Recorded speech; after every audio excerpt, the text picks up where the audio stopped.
Hi అండి. అందరికీ నమస్తే అండి. Welcome to Prashanti cooking and health అండి. నేను ప్రశాంతిని. ఈరోజు వీడియోలో వర్షాకాలంలో వచ్చే దగ్గు, జలుబు, అలాగే ఆస్తమా, ఉబ్బసం ఇటువంటి మీకు ఏ ఉన్నా కానీ ఈ ఒక్కటి ఇంట్లో చేసి పెట్టుకుంటే చిన్నపిల్లల కాంచి పెద్దవాళ్ళ వరకు ఒక్క ట్యాబ్లెట్ మింగకుండా బాగా తగ్గిపోతుందండి. ఇది తగ్గి మీరు వాడి చూస్తే కానీ మీకు తెలీదు. తప్పకుండా మీరు ఇది చేసుకోండి. చిన్నపిల్లల కాంచి పండు ముసలి వాళ్ళ వరకు ఎవరైనా వాడచ్చు. ఎటువంటి సైడ్ ఎఫెక్ట్స్ ఏమీ లేవు. జలుబు, దగ్గు అటువంటివి వచ్చినప్పుడు ఆకలి కూడా సరిగ్గా ఉండదండి. ఇది తినండి, మీకు ఆకలి కూడా బాగుంటుందండి. తిన్న ఆహారం కూడా అరిగిచ్చేస్తుంది. మళ్ళీ మీరు ఆహారం తినొచ్చు. ఇంకా ఎన్నో ఉన్నాయండి. వీడియో చేసుకుంటూ మాట్లాడుకుందాము.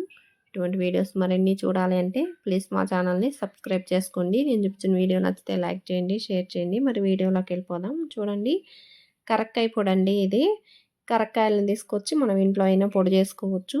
లోపల గింజ ఉంటుంది, ఆ గింజ తీసేసి మనం పైన పెక్కులు కొంచెం ఫ్రై చేసి కొంచెం ఆయిల్ ఏం లేకుండా వేడి చేసి దంచుకొని పొడి చేసుకోవచ్చు. లేదా ఇలాగ ప్యాకెట్స్లలో ఆయుర్వేద మూలికలు అమ్మే షాప్లో పొడి దొరకద్ది. ఆ విధంగా అయినా మీరు తెచ్చి చేసుకోవచ్చు. నేను పొడి తెచ్చుకున్నానండి. ఇప్పుడు కరక్కాయ పొడి ఒక చిన్న గిన్నె అయినా కప్పు అయినా మీరు ఏదైనా ఒక కొలతకు పెట్టుకోండి. ఆ గిన్నెతో నేను ఒక గిన్నె కరక్కాయ పొడి వేసానండి. చూడండి, సొంటి కొమ్మండి. ఈ సొంటి పొడి నేను చాలాసార్లు చూపించున్నా, 2-3 సార్లు నేను వీడియోస్ పెట్టి చూపించున్నాను. ఒక్కసారి మా ఛానల్లో వీడియోలోకి వెళ్ళి చూడండి. తెలియని వాళ్ళు మళ్ళీ చూడాలి అనుకుంటే మళ్ళీ కామెంట్ చేయండి, మళ్ళీ చేసి అయినా చూపిస్తాను. నేను అలా తయారు చేసి పెట్టుకున్న ఈ సొంటి పొడి, కరక్కాయ పొడి మనం ఏ కప్పుతో తీసుకుంటామో అదే కప్పుతో ఒక కప్పు నిండా ఈ సొంటి పొడి వేసాను. ఇప్పుడు అదే కప్పుతో 2 కప్పులు బెల్లం పొడి వేసుకోవాలండి. చూడండి, 2 కప్పులు వేసాను. ఒక్కొక్క కప్పు, ఒక కప్పు సొంటి పొడి, ఒక కప్పు కరక్కాయ పొడి, 2 కప్పులు బెల్లం పొడి వేసుకోవాలి. ఇవి ఒక్కసారి బాగా కలిసే విధంగా ఇలా బాగా కలిపేసుకోండి. అన్నీ ఒకే దగ్గర లేకుండా ఇవన్నీ 3 సమానంగా కలిసే విధంగా ఇలా అంతా బాగా కలిపేసుకొని ఇప్పుడు రోకలి తీసుకోండి. ఇదిగో చూడండి, రోలన్నీ నీట్గా కడిగేసుకొని పొడిగా అయ్యేంత వరకు బాగా ఆరబెట్టుకోండి. తడి ఏమి ఉండకూడదండి. ఇప్పుడు మనం పక్కన కలిపి పెట్టుకున్నాం ఉంది కదా, ఈ పొడి అంతా ఒకేసారి వేసుకోకుండా 2 సార్లుగా వేసుకోండి. ఇలా సగం వేసాను. ఇప్పుడు దంచేది తీసుకొని ఈ రోకల్ని దీనికి కానీ తడి ఎక్కడా లేకుండా చూసుకోండి. పొడిగా ఉండాలి దంచుకునేది. ఇప్పుడు ఇదంతా ఎగిరిపోకుండా కొంచెం చిన్నగా మనం వేసిన బెల్లం అంతా దీంట్లో కలిసే విధంగా ఈ పొడులు అవన్నీ బాగా కలిసిపోవాలండి. మధ్య మధ్యలో మీరు స్పూన్ తీసుకొని ఒకసారి ఇలా కలుపుకుంటూ అప్పుడు దంచుకోండి. ఇవన్నీ బాగా కలుస్తాయి. లేదంటే ఒకే దగ్గర ఇలాగ అతుక్కుపోయి బండకంతా చూడండి బాగా ఇలాగ అతుక్కుపోతుంది. అలా కాకుండా ఇలా స్పూన్తో ఇలా కలిపేసుకుంటే మనం బాగా దంచేసుకోవచ్చు. చూడండి, ఇలాగంతా బాగా దంచుకోండి, అంతా కలిసిపోయే విధంగా. ఇలా దంచుకొని స్పూన్తో అంతా మళ్ళీ ఇలా బాగా తీసుకుంటూ ఎక్కడ బెల్లం గడ్డలు లేకుండా కలిసిపోతే ఇప్పుడు ఒక ప్లేట్లోకి తీసేసుకోండి. ఈ పొడి ఇలా చేసి పెట్టుకుంటే మనకి ఎన్ని రోజులైనా పాడవదండి. ఈ పొడి మనకి మన ఇంటిల్లిపాదిని కాపాడుతుంది.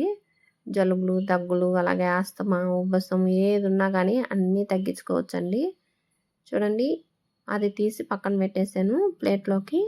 ఇప్పుడు మిగిలింది ఉంది కదా, ఇంకో సగం అది కానీ వేసేసుకొని బెల్లం అంతా బాగా నలిగిపోయి 3 బాగా కలిసే విధంగా బాగా దంచుకోండి.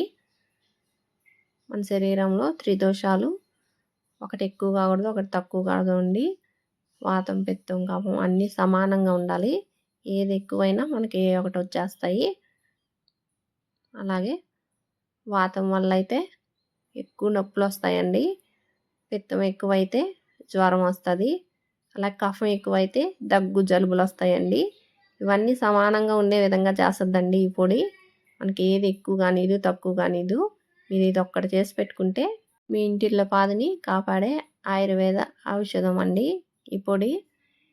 మీరు కానీ ఇలా చేసి పెట్టుకోండి. చూడండి, పెద్ద స్పూను, చిన్న స్పూన్ చూపించాను కదా, 10 గ్రాములండి పెద్ద స్పూను. ఈ చిన్న స్పూన్ టీ స్పూన్ వచ్చి 5 గ్రాములు. 5 గ్రాములు పొడి అండి పెద్దవాళ్ళకి. అదే 10, 12 ఏళ్ళకి పిల్లలకైతే ఒక సగం స్పూన్ అండి. సగం టీ స్పూను. ఇంకా అంతకన్నా చిన్న పిల్లలకైతే పావు స్పూన్ సరిపోతది. ఇంకా 2 ఏళ్ళు, సంవత్సరం పిల్లలకైతే ఆ పావు స్పూన్‌లో కూడా సగం అండి. కొంచెం పొడి గిన్నెలుంటాయి గదండీ! ఆ గిన్నెలో ఏసి కొంచెం గోరువెచ్చని నీళ్ళేసి తాపిచ్చేయొచ్చు చిన్న పిల్లలకైతే. ఇది ముద్దగానొస్తే పొడి బెల్లం గాబట్టి ముద్దకు రావట్లేదు. అదే కొంచెం బెల్లంలో తడి ఎక్కువగా ఉంటే ముద్దకొస్తదండి. మీరు టాబ్లెట్స్ లాగా అయినా చేసుకొని అవి పూర్తిగా ఆరిపోయిన తర్వాత ఒక డబ్బాలో తీసి పెట్టుకొని వాడుకోవచ్చండి. ఇవి మీరు వాడేటప్పుడు కొంచెం గోరువెచ్చని నీళ్ళతో వాడుకోవాలి. జలుబు, దగ్గు ఎక్కువగా ఉంటే 3 పూటలు వాడుకోండి. ఉదయం, మధ్యాహ్నం, రాత్రి. అలాగే కొంచెం తక్కువగా ఉంటే ఉదయం, రాత్రి వాడుకోండి. ఉదయం లేయగానే ఈ పొడి నోట్లో ఏసుకొని వేడి నీళ్ళు తాగేసి ఒక గంట సేపు ఆగి అప్పుడు ఆహారం తినండి. బాగా పనిచేస్తది. అలాగే మీరు తినిన తర్వాత అయితే ఒక అరగంట సేపైనా ఉండిన తర్వాత అప్పుడు పొడి నోట్లో ఏసుకొని నీళ్ళు తాగండి. తగ్గిపోతదండి. ఇలా చేసుకోండి. మీకేమైనా సందేహాలుంటే కామెంట్ బాక్స్‌లో తెలియజేయండి. వీడియో నచ్చితే లైక్ చేయండి ఫ్రెండ్స్.